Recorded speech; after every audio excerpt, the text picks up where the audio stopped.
Hello students. आज हम reproduction in bacteria के बारे में जानेंगे। पिछले लेक्चर में हमने न्यूट्रिशन देखा था, किस प्रकार से बैक्टीरिया जो होते हैं किस किस प्रकार का न्यूट्रिशन वो ग्रहण करते हैं, किस प्रकार से वो अपना खाना प्राप्त करते हैं। आज का टॉपिक बहुत इंटरेस्टिंग है।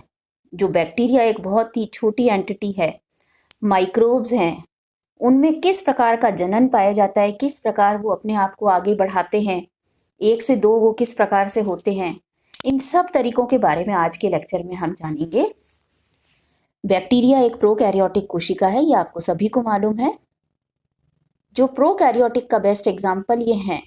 तो इनमें कितनी प्रकार का लैंगिक जनन, अलैंगिक जनन, वेजिटेटिव रिप्रोडक्शन, ये तरीके आपको हम आज बताएंगे कि बैक्टीरिया या जीवाणु में किस प्रकार का रिप्रोडक्शन पाया जाता है। ये रीप्रोड्यूस जो शब्द है, इसका मतलब अपने आप को ये किस प्रकार से रिप्रोड्यूस करते हैं। तो बेसिकली अगर आप देखें तो वेजिटेटिव रिप्रोडक्शन और एसेक्सुअल रिप्रोडक्शन बैक्टीरिया में देखने को मिलता है। ये देखिए, आपको हम एक आउटलाइन देते हैं। ये रिप्रोडक्शन की आप देखिए, जो बैक्टीरिया में रिप्रोडक्शन होगा वो वेजिटेटिव प्रकार का, एसेक्सुअल प्रकार का और सेक्सुअल प्रकार का, तीनों प्रकार के रिप्रोडक्शन इसमें पाए जाते हैं। वेजिटेटिव रिप्रोडक्शन अर्थात कायिक जनन। जो कायिक जनन होता है उसमें binary fission, budding, cyst formation, segmentation यानी विखंडन या फिर गोनिडिया फॉर्मेशन। जो कायिक जनन है उसमें आप देखेंगे जो एक इसकी पेरेंटल कोशिका होती है वो पूरी तरह से इन्वॉल्व होकर के उसमें किसी दूसरी कोशिका का कहीं कोई लेना देना नहीं होता, और वो किस प्रकार से कायिक रूप से जनन करती है वो ये तरीके हैं: द्विखंडन, मुकुलन, सिस्ट बनना और विखंडन, उसके खंडन होना, खंड होकर के दूसरा बैक्टीरिया का निर्माण करना। दूसरी प्रकार का जनन जो बैक्टीरिया में पाया जाता है वो होता है अलैंगिक जनन। ए मीन्स विदाउट, सेक्सुअल का मतलब लिंग। एसेक्सुअल रिप्रोडक्शन में अलैंगिक जनन में कोई लैंगिक जनन जैसी बात नहीं होती। उसमें जो बैक्टीरिया होता है वो किस प्रकार से कर सकता है जनन? कोनिडिया की फॉर्मेशन से, ऑइडियोस्पोर्स से। ये सब नाम आपके सुने हुए होंगे जरूर। स्पोर एंजियोस्पोर्स और बहुत important type of spore endospore. ये कुछ तरीके हैं जिनसे बैक्टीरिया जो है वो अलैंगिक जनन करता है। जो सेक्सुअल रिप्रोडक्शन है, लैंगिक जनन, वो 3 प्रकार का इसमें पाया जाता है: ट्रांसफॉर्मेशन, रूपांतरण, कॉन्जुगेशन, संयुग्मन, और ट्रांसडक्शन। ये ट्रांसडक्शन जो होता है वो 2 प्रकार का होता है: जनरलाइज यानी सामान्य प्रकार का, और स्पेशलाइज यानी विशेष प्रकार का। तो ये हम सब पढ़ेंगे। ये जो रिप्रोडक्शन की आपको एक हमने रूपरेखा दी है, ये सभी आपको इस टॉपिक के अंतर्गत पढ़ने हैं। अब हम इन सबको 1 बाय 1 लेते जाएंगे और आपको एक्सप्लेन करेंगे।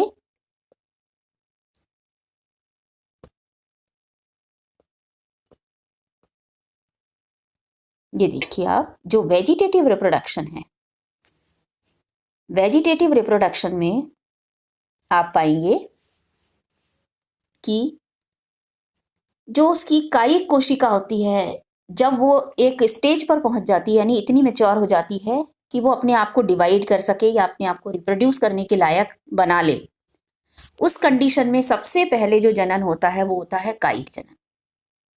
और कायिक जनन में जो पहला प्रकार है वो है बाइनरी फिजन या द्विखंडन।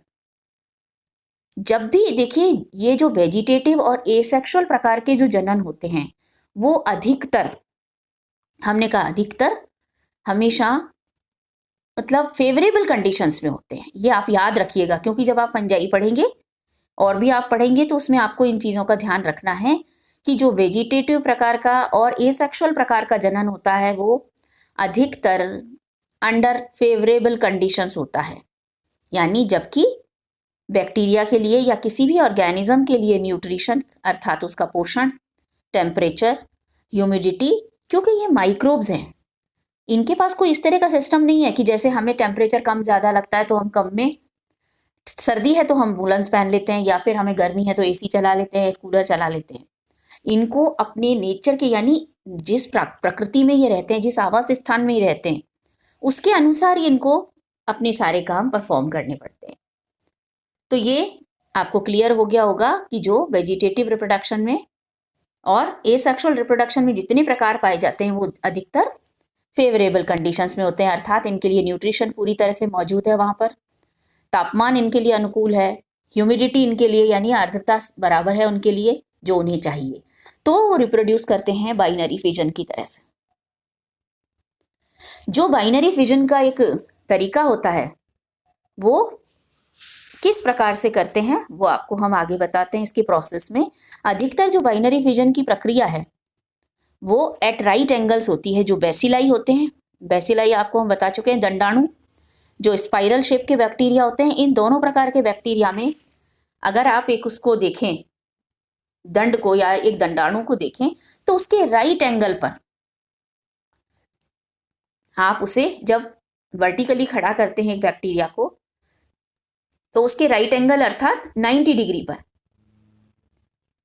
90 डिग्री पर आप पाएंगे उसमें कि उसमें एक लाइन बनती है या एक विभाजन रेखा बनती है और वो 1 से 2 हो जाते हैं। अगर कोकस है यानी गोला है या स्फेरिकल है अगर जीवाणु, तो उसमें किसी भी प्लेन में उनमें डिवीजन हो सकता है। तो जो इसका बाइनरी फिजन का जो एक तरीका होगा, उस तरीके में आप पाएंगे कि सबसे पहले जो उसका न्यूक्लियर मटेरियल, देखिए खाना वगैरह वहां बहुत कुछ पड़ा हुआ है, तो जो उसका जेनेटिक मटेरियल होगा, क्योंकि डिवीजन किसका होगा, जेनेटिक मटेरियल का, तो जो जेनेटिक मटेरियल है इसका, ये देखिए binary fission in bacterial cell, बिल्कुल सिंपल तरीके से आपको बताया हुआ है इसमें। सबसे ऊपर ये देखिए, ये एक बैक्टीरियल सेल है, दंडाणु है, उसमें बाहर सेल मेम्ब्रेन है, सेल वॉल है, अंदर उसके डीएनए जेनेटिक मटेरियल पड़ा है और मीजोसोम पड़ा हुआ है।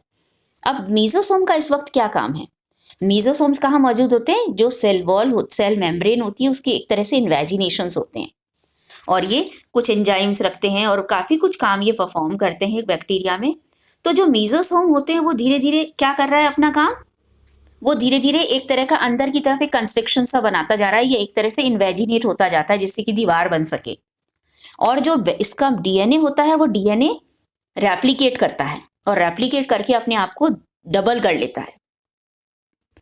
तो जब एक बैक्टीरिया काफ़ी अच्छे से खाना खा लेता है, यानी वो अपने आप को तैयार कर रहा है रिप्रोड्यूस करने के लिए, डिवाइड करने के लिए, तो जब एक बैक्टीरियल सेल काफ़ी कुछ अपना मैक्सिमम साइज जब ले लेती है खा पी करके, तब ये लंबाई में बढ़ती है और इसका जेनेटिक मटेरियल जो होता है, डीएनए जो इसका है, वो रेप्लिकेट करता है, यानी अपनी ही प्रतिकृति बनाता है और अपने जैसे वो 2 टुकड़े बना लेता है, यानी जो खुद होता है वैसा का वैसा दूसरा और बना लेता है। और ये जो रेप्लिकेशन होता है, इसका प्रतिकृतिकरण होता है, वो कैसा होता है, सेमी कंजर्वेटिव टाइप का, अर्ध संरक्षी प्रकार का। जब आप सेकेंड ईयर में बायोटेक पढ़ेंगे तो ये आपको बहुत अच्छे से समझ में आएगा, पर यहाँ आपको हम थोड़ा सा बता देते हैं कि इसका आशय क्या है। सेमी कंजर्वेटिव का मतलब होता है कि जब डीएनए जो है, आपको सभी को पता है कि डीएनए डबल हेलिक्स स्ट्रक्चर होता है, डबल हेलिकल स्ट्रक्चर है, उसमें 2 तंतु पाए जाते हैं डीएनए के, और इन 2 तंतुओं में जब भी प्रतिकृतिकरण होता है या डीएनए का जब रेप्लिका बनता है, कॉपी बनती है, तो उनमें से एक अपनी जगह पर वैसा का वैसा रहता है और दूसरा जो होता है वो दूसरे के सामने एक और हिस्सा बनना शुरू होता है। तो इसके जो दोनों हिस्से होते हैं वो कैसे काम करते हैं, टेम्पलेट की तरह से, यानी हर डीएनए के मॉलिक्यूल में या डीएनए के स्ट्रैंड में एक जो हिस्सा होता है वो होता है उसका सुरक्षित यानी पैटर्नल, और दूसरा हिस्सा होता है नया बना हुआ। तो डबल हेलिकल स्ट्रक्चर में आप क्या कहेंगे कि जो रेप्लिकेशन होता है वो सेमी कंजर्वेटिव प्रकार का या अर्ध संरक्षी प्रकार का, यानी आधा हिस्सा संरक्षित होता है और आधा हिस्सा नया बनता है, इसलिए हम इसको रेप्लिकेशन को सेमी कंजर्वेटिव कहते हैं। जब इसके डीएनए के 2 हिस्से हो जाते हैं या इसके जो न्यूक्लियोइड है वो 2 में विभाजित हो जाता है, इसी दौरान सेप्टम फॉर्मेशन शुरू हो जाती है। जो सेल मेम्ब्रेन होती है वो इन्वेजिनेट करना शुरू करती है टुवर्ड्स सेंटर, और बैक्टीरियल सेल जो होती है वो किस में, यानी सेंट्रीपिटल फॉर्म में जो इन्वेजिनेशन बढ़ते हैं टुवर्ड्स सेंटर, और वो एक तरह से एक कोशिका को 2 हिस्सों में डिवाइड कर देते हैं, 2 इक्वल डॉटर सेल्स। और इनका जो जेनेटिक मटेरियल होता है वो भी डिवाइड हो जाता है। तो आप ये देखिए, इस पिक्चर में आपको बिल्कुल क्लियर नज़र आ रहा है किस प्रकार से जो एक बैक्टीरिया था उसने अपने आप को प्रिपेयर किया और उसने 1 से 2 बना लिए। अब इससे 1 से 2 बनने में देखिए, लगभग हम ये हमेशा बात करते हैं कि बैक्टीरिया को डिवाइड होने में लगभग 15 से 20 मिनट का समय लगता है, यानी every 20 minutes they get divide, वो डिवाइड हो जाते हैं। अब अंडर फेवरेबल कंडीशंस जब इसमें ये 1 से 2, 2 से 4, यानी 20 मिनट में 1 से 2 हुए, 2 से 4 हो जाएंगे अगले 20 मिनट में, और तो 24 घंटे बनते रहते हैं। लेकिन कुछ रीजंस होते हैं जिनकी वजह से हो सकता है कि ये अधिक संख्या में नहीं बन पाते। क्यों नहीं? देखिए, अगर हम इस बात को सोचें, जैसे हम कह रहे हैं कि 20 मिनट में ये डिवाइड हो जाते हैं, तो इस सृष्टि में तो खाली बैक्टीरिया ही बैक्टीरिया नजर आएंगे, क्योंकि every 20 minutes they are getting divide होते चले जा रहे हैं वो तो लगातार। लेकिन जब ये एक ही जगह पर अधिक मात्रा में बैक्टीरिया डिवाइड होने शुरू होते हैं तो इनमें आपस में कंपटीशन शुरू हो जाता है खाने के लिए, ऑक्सीजन के लिए। अगर एनारोबिक हैं तो अलग बात है, लेकिन एरोबिक अगर हैं तो उन्हें ऑक्सीजन भी चाहिए, जगह भी चाहिए रहने के लिए, पानी भी चाहिए। ये बहुत सारी चीज़ें हैं जिनका उन्हें आवश्यकता जिनकी पड़ती है। कुछ ऐसे सब्सटेंसेस होते हैं जो उनकी ग्रोथ और डिवीजन के दौरान सिक्रीशंस किए जाते हैं, जिससे कि वो हिंडर कर देते हैं सेल्स की ग्रोथ को। ड्यू टू अनफेवरेबल कंडीशंस, ऐसा तो है नहीं कि हमेशा उनके लिए कोई प्रकृति में उनके आवास स्थान के चारों ओर हमेशा ही मतलब अनुकूल परिस्थितियां हो। जैसे ही प्रतिकूल परिस्थिति आती हैं वो खत्म हो जाते हैं। टेम्परेचर बढ़ता है, ह्यूमिडिटी बढ़ती है। एक आप खुद ही देखिए, अगर किसी एक जगह पर पड़े हुए हैं बैक्टीरिया और आपने वहाँ पैर रख दिया, या कोई एनिमल्स का या किसी की वजह से, तो ये इतने छोटे और टाइनी होते हैं, इसीलिए इनकी संख्या अधिक होती है, क्योंकि इनके पास कोई अपना सेफ्टी मेजर नहीं होता। ये अपने आप को बचा नहीं सकते, एक जगह से दूसरी जगह तुरंत नहीं जा सकते, तो ये जल्दी खत्म भी हो जाते हैं, इसीलिए इनकी संख्या बहुत अधिक होती है। तो वेजिटेटिव रिप्रोडक्शन में हमने जाना कि बाइनरी फिजन या द्विखंडन बैक्टीरिया में किस प्रकार होता है। जो इसका दूसरा तरीका है बडिंग, आपने बहुत कुछ सुना होगा उसके बारे में भी पिछली क्लासेस में। बडिंग जैसे वो बोल रहा है, बडिंग का मतलब होता है बड का बनना, और ये जो छोटी सी बड का बनना होता है यानी कली का बनना, ये कली कैसे बनेगी कि इस प्रोसेस के दौरान जो सेल वॉल होती है,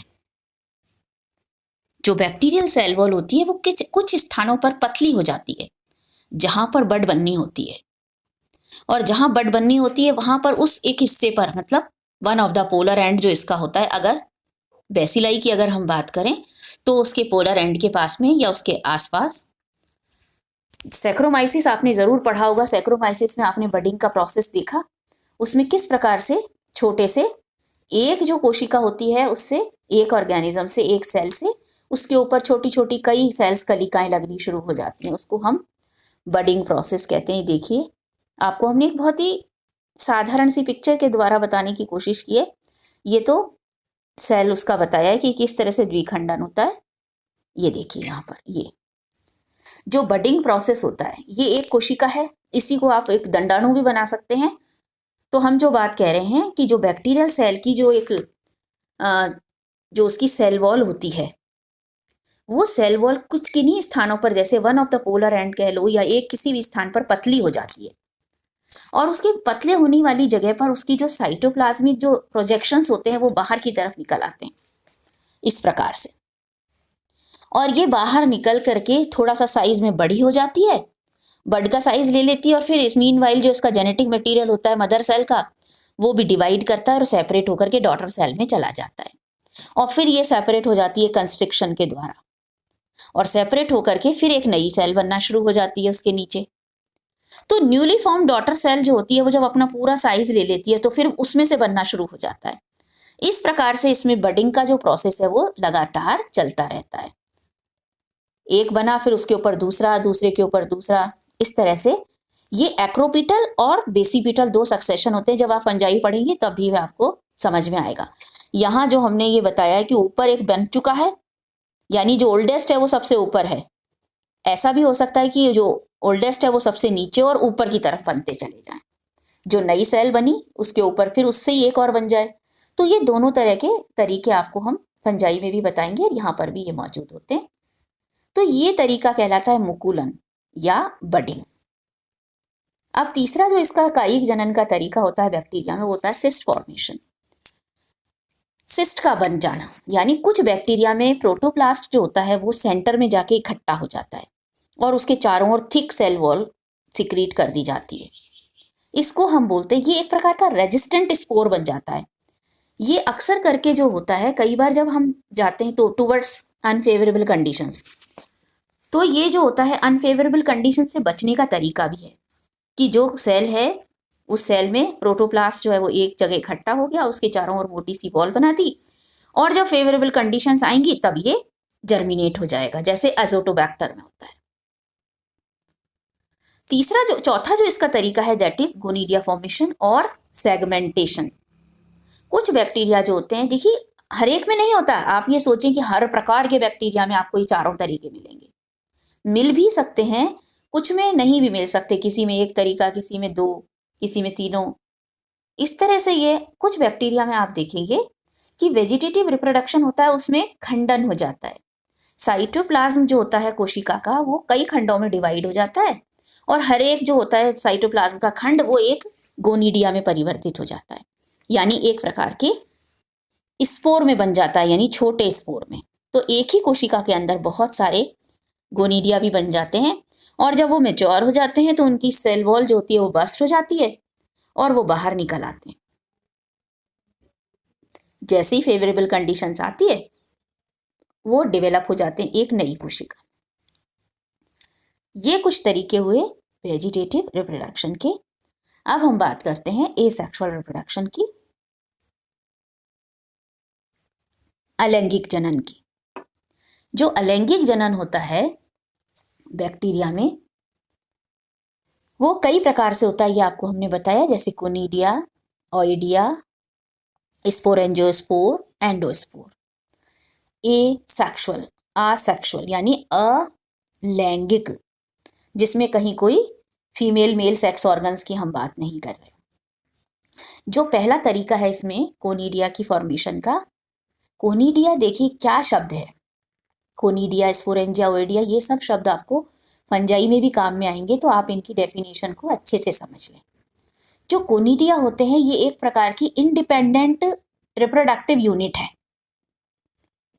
एक ऐसी इंडिपेंडेंट एक यूनिट है जो कि जर्मिनेट करके एक पूरी बॉडी को देगी। इसके बारे में हम अगले उसमें बात करते हैं जो अलैंगिक जनन है।